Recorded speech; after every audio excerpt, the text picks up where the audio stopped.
So which form of organisation is best for MSMEs? मैं कहता हूं कि अगर एमएसएमईज को चूज करना है तो उसको मेजरली 2 ही फॉर्म ऑफ ऑर्गेनाइजेशन में चूज करना है। वो है या तो LLPs, that is limited liability partnership. Unlike private limited companies या फिर अनलाइक लिमिटेड कंपनीज, एलएलपीज ये बहुत recent form of organisation structure है। कुछ साल पहले प्रोबेबली बहुत सारे लोगों को पता नहीं था कि एलएलपीज क्या काम आ सकता है। तो मैं आपको बैकग्राउंड देना चाहूंगा कि LLPs are just like partnership firm.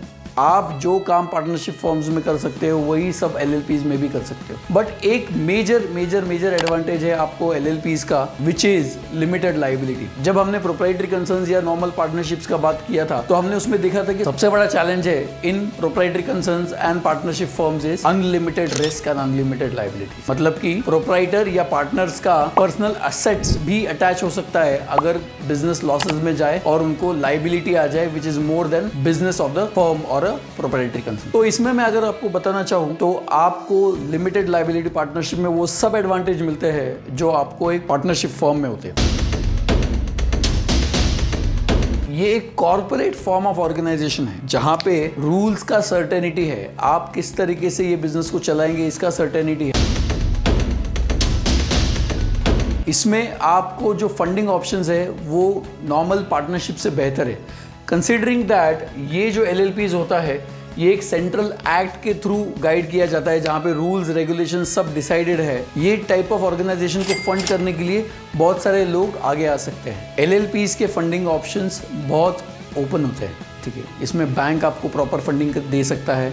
इसमें आपको नॉन स्ट्रक्चर्ड फंडिंग में भी अच्छा एक्सेस मिल सकता है। अनलाइक पार्टनरशिप फर्म, एलएलपी में बहुत सारे फंडिंग ऑप्शंस अवेलेबल हैं, ठीक है। पहले हम अगर बात करें बैंकिंग फंडिंग की तो definitely bank are more than open to fund LLPs compared to the normal partnership firms और प्रोप्राइटरी कंसर्न। बैंक को भी एक सर्टेनिटी होता है क्योंकि एलएलपीज ये एक गाइडेड ऑर्गेनाइजेशन है जहाँ पे एक सेंट्रल एक्ट है। गवर्नमेंट इसको रेगुलेट करता है, गवर्नमेंट को इसके डॉक्यूमेंट्स फाइल होते हैं। उसके वजह से बैंक्स को या फिर एनी फंडिंग ऑर्गेनाइजेशंस को सर्टन है कि ये बिजनेस चल रहा है या नहीं चल रहा है। उनको हर बार एक वैलिडेशन मिलता रहता है, unlike the other proprietary concern और पार्टनरशिप फर्म। तो इसके लिए अगर हम बात करें तो फंडिंग में बैंक अच्छे से फंड कर सकता है, वेंचर कैपिटल आपको अच्छे से फंड कर सकता है, any fund which is there, AIF वगैरह जो फंड होता है वो भी आपको फंडिंग दे सकता है because there is a base for funding. सबसे इंपॉर्टेंट है कि एक्सेस टू फंड का जो एलएलपीज में अवेलेबिलिटी है वो ज्यादा है compared to the earlier two organisation. इसमें आगे हम अगर जाते हैं तो आप एलएलपीज में 2 एलएलपीज मिलके भी एक एलएलपी बना सकते हैं। सो एलएलपी ऐसा फॉर्म ऑफ ऑर्गेनाइजेशन है जहां पे मल्टीपल एलएलपीज मिलके पार्टनरशिप में आ सकते हैं, मल्टीपल कंपनीज मिलके एक एलएलपी बना सकते हैं, इंडिविजुअल प्लस एलएलपी मिलके एक एलएलपी बना सकते हैं, इंडिविजुअल प्लस कंपनी मिलके एक एलएलपी बना सकते हैं।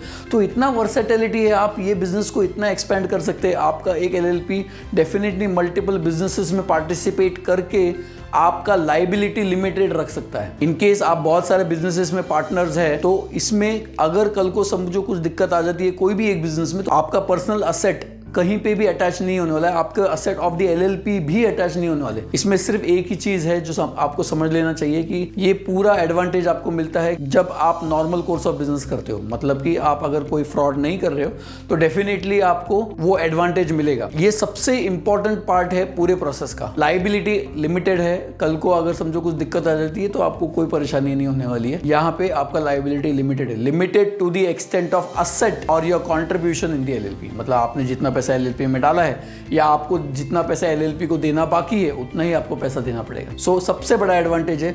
सो अगर आपका कोई एडवाइजर आपको एडवाइस करता है कि आप बहुत सारा कंप्लायंसेस होता है इसमें मत जाइए, इसमें आप बिजनेस नहीं कर पाएंगे, तो मैं आपको बताता हूँ कि यहाँ पे आपको सिर्फ एक प्रॉपर स्ट्रक्चर फॉलो करके अगर आप चले तो सबसे बेस्ट फॉर्म ऑफ ऑर्गेनाइजेशन है rather than the normal partnership form. आज के दौर में अगर आप पार्टनरशिप फॉर्म बना रहे तो आप डेफिनेटली इसको एक सेकंड थॉट दीजिए। मैं सजेस्ट करता हूँ आप सिर्फ एलएलपी फॉर्म ऑफ ऑर्गेनाइजेशन को ही चूज कीजिए। Normal partnership are old school thoughts, LLPs are for the future. The second form of organization which I normally suggest for small and medium enterprises is company. एक होता है one person company, दूसरा होता है private limited company. Company में largely 2 type के companies होते हैं। एक होता है private limited company और दूसरा होता है public limited company. Private limited company को अगर हम डिवाइड करें तो 2 पार्ट में डिवाइड कर सकते हैं। One is OPC, that is one person company. Second is private limited company. अभी आप पूछोगे one person company क्या है? तो one person company ये एक upgraded फॉर्म है आपके नॉर्मल प्रोप्राइटरी कंसर्न से। अगर आप एक प्रोफेशनल हो या फिर आप एक ट्रेडिंग बिजनेस चला रहे हो या फिर एक आप इस तरीके का बिजनेस चला रहे हो जहाँ पे आपको बहुत सारे लोगों के साथ में पार्टनरशिप करने की जरूरत नहीं है और बहुत सारे लोगों को आपको आंसर करने की जरूरत नहीं है, तो 1% कंपनी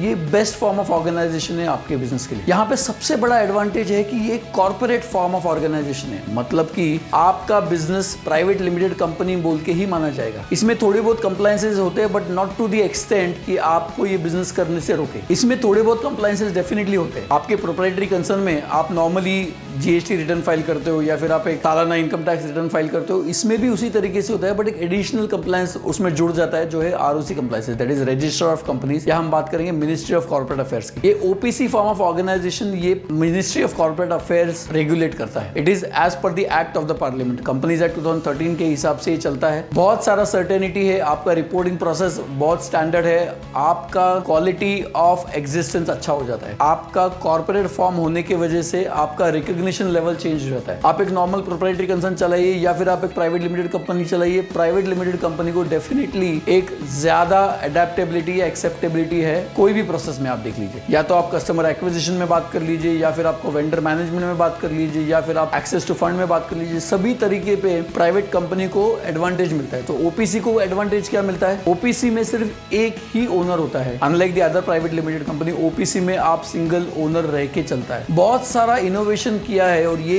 एक ऐसा फॉर्म ऑफ ऑर्गेनाइजेशन है, प्रोबेबली आप अगर इसको स्टिक अराउंड करेंगे तो आपको मल्टीफोल्ड एडवांटेज मिल सकते हैं। अगर हम एडवांटेज की बात करें तो एक ओपीसी चलाना और एक प्रोप्राइटरी चलाने में डिफरेंस या एडवांटेज क्या है? सबसे पहला एडवांटेज मैं आपको बताता हूं, इसमें है लिमिटेड लाइबिलिटी। प्रोप्राइटरी कंसर्न में आपका अनलिमिटेड लाइबिलिटी होता है, आपका पर्सनल असेट्स अटैच हो सकता है in case of bankruptcy. But 1% company में आपको सबसे बड़ा एडवांटेज है कि यहाँ पे आपका पर्सनल प्रॉपर्टीज कभी भी अटैच नहीं हो सकते अनलेस आप कोई फ्रॉड करते हैं। अगर आप कोई फ्रॉड नहीं कर रहे, आपका प्रॉपर बिजनेस स्ट्रैटेजी से प्रॉपर बिजनेस चला रहे हैं, आगे जाके भविष्य में समझो कुछ हो जाता है तो डेफिनेटली आपका पर्सनल प्रॉपर्टीज कहीं पे भी अटैच नहीं होने वाला है। That is the bottom line. So सबसे बड़ा एडवांटेज है कि यहाँ पे आपका पर्सनल असेट सेफगार्ड है। बहुत सारे प्रोप्राइटर्स के मल्टीपल बिजनेसेस होते हैं और बाकी के बिजनेसेस भी वो इसी तरीके से प्रोप्राइटर या फिर पार्टनरशिप में चलाते हैं।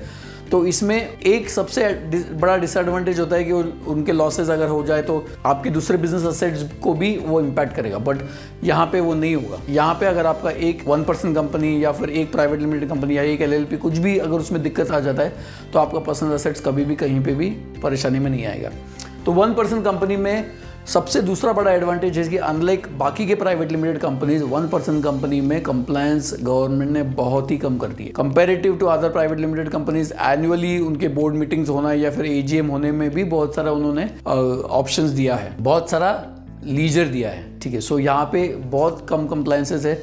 बेस्ट फॉर्म ऑफ ऑर्गेनाइजेशन है प्रोप्राइटर्स के लिए जिनको आपका अपने बिजनेस को अपग्रेड करना है। Immediate from proprietor to 1% company they can do it. इसमें एक और आगे का अगर हम फंडिंग का एडवांटेज देखेंगे तो बैंक्स को प्राइवेट लिमिटेड कंपनीज को फंड करने में परेशानी कम है। They are more than happy to fund private limited companies. और दूसरा है कि बहुत सारे गवर्नमेंट स्कीम्स भी यहाँ पे हम ले सकते हैं। Even when you are 1% company, government के सब स्कीम्स का एडवांटेज आपको मिल सकता है, स्टार्टअप का बेनिफिट भी आपको मिल सकता है। तो स्टार्टअप में जो कंपनीज आते हैं वो 1% कंपनी को पूरा एडवांटेज मिल सकता है। तो 1% कंपनी आपके लिए बेस्ट फॉर्म ऑफ ऑर्गेनाइजेशन है in terms of low risk, in terms of standard operating process, और तीसरा है in terms of access to fund. आगे हम बात करते हैं नॉर्मल प्राइवेट लिमिटेड कंपनी की, विच इज 2 और more person owned private limited company. Private limited company या कॉर्पोरेट फॉर्म ऑफ ऑर्गेनाइजेशंस ये कई वर्षों से एग्जिस्टेंस में है। मतलब कि अगर आप देखेंगे तो इसके related rules, regulation, process and procedures are very standard. कोई भी एम्बिग्यूटी नहीं है in terms of applicability of law. तो इसीलिए प्राइवेट कंपनीज को बहुत सारा रिकॉग्निशन या बहुत सारा एक्सेप्टेबिलिटी है अक्रॉस द ग्लोब। आप विश्व में कहीं पे भी बिजनेस कर ले और आप अगर प्राइवेट लिमिटेड कंपनी है तो डेफिनेटली आपको वो ट्रस्ट मिलेगा जो प्रोबेबली प्रोप्राइटर या पार्टनरशिप फॉर्म को नहीं मिल पाएगा। इंटरनेशनली प्राइवेट लिमिटेड कंपनीज ये यूनिवर्सल फॉर्म ऑफ ऑर्गेनाइजेशन, आप कोई भी देश में चले जाइए वहां पे आपको company corporate form of organization आपको मिलेगा ही। सो बहुत सारे लोगों का अंडरस्टैंडिंग ये बिजनेसेस के प्रति, बहुत सारे लोगों का अंडरस्टैंडिंग है कि ये प्राइवेट लिमिटेड कंपनीज कैसे फंक्शन कर रहा है। और आपको दूसरा एडवांटेज मिल जाता है कि the kind of accessibility you have to customers और योर वेंडर्स इज मोर। तो बहुत सारे वेंडर्स या कस्टमर्स प्रोबेबली एक कॉर्पोरेट फॉर्म ऑफ ऑर्गेनाइजेशन के साथ काम करना चाहेंगे because of the conformity with regards to existence. सबसे मेजर पार्ट अगर हम बात करें प्रोप्राइटरी कंसर्न या पार्टनरशिप फॉर्म के बारे में और compare to private limited companies, existence. So कल को अगर समझो कोई पार्टनर को कुछ हो जाता है तो पार्टनरशिप फॉर्म बंद करनी पड़ सकती है, प्रोप्राइटरी को कुछ हो जाता है तो प्रोप्राइटरी कंसर्न बंद करनी पड़ती है। बट प्राइवेट लिमिटेड कंपनी में अगर ओनर को कुछ हो जाता है तो भी प्राइवेट लिमिटेड कंपनी एग्जिस्टेंस में रहती है, अपना इंडिपेंडेंट एग्जिस्टेंस होने के वजह से। सो इसमें फायदा क्या है कि कोई भी बिजनेसमैन अगर आपको बिजनेस देता है तो उसको पता है कि आपके इंडिपेंडेंट ये कंपनी है और ये कंपनी इंडिपेंडेंटली उनको सपोर्ट देती रहेगी। प्राइवेट लिमिटेड कंपनी में एक शेयर होल्डर, एक डायरेक्टर और ये कंपनी, ये तीनों अलग है। आपको इस बारे में अगर ज्यादा जानकारी चाहिए तो डेफिनेटली आपने सॉलोमन एंड सॉलोमन कंपनी का केस देखना चाहिए, जहाँ पे पूरा प्रोसेस कैसे हुआ था वो आपको पता चलेगा और आपको पता चलेगा कि क्यों आपने प्राइवेट लिमिटेड कंपनी फॉर्म करनी चाहिए। सो अगर हम फाइनल अपग्रेड के बारे में बात करें तो हम पब्लिक लिमिटेड कंपनी की ओर जा सकते हैं। सबसे बड़ा एडवांटेज पब्लिक लिमिटेड कंपनी को होता है कि वो पब्लिक से भी पैसा ले सकते हैं। तो अगर हम पब्लिक लिमिटेड कंपनी को देखना चाहे ऑन अ ब्रॉडर कैनवास, तो public limited companies all the advantage of LLPs plus private limited company plus access to fund from public. अगर कोई कंपनी को एस्पिरेशनल है कि कई कुछ सालों में उनको एक IPO निकालना है या फिर उनको कंपनी को